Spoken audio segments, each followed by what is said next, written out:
Sabado de Gloria, anong ulam nyo? Kami? Isda ulit. Fish! Tara, magluto tayo ng sinigang na bangus. Sa miso! Miss you!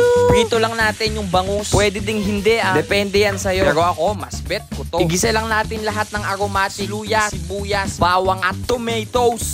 Kamatis. Isotay lang natin ng napakaigi. At kapag ganyan na itsura niyan, ay inay! Lagyan mo ng patis. Depende sa alat na gusto mo. Megos-megos mo lang ulit at isunod mo na yung miso. Miss you! Igisa mo lang ulit hanggang namumuo na yung sama ng loob mo. Eme. Charot! Put the paminta. At kapag tapos ka na maggisa, isunod mo yung hugas bigas. Pwede ding tubig ni Avatar. Pero mas masarap yan. Promise. Sinalang ko na din yung gabi at labanos. Nung kumulo na, sinalang ko na yung okra. Pwede nyo dagdagan yung mga gulay na gusto nyo. Buhay nyo naman yan eh. Dahil nga miss na miss ko na mag-cram. Kaya kahit sa kusina napapasayaw ako. Then mo style. Pag nakita mo na ulit na kumulo, lagyan na natin ng sinigang mix. Gusto ko nga na may konting sipa. Kick me! Kaya nilagyan ko ng bukas na sili. Bukas? Ayan nga pala yung gabing pinakuluan natin. Haluin mo lahat at ilagay mo na yung mustasa. Di ka nakain yan, no? Rich kid kasi. MLMB.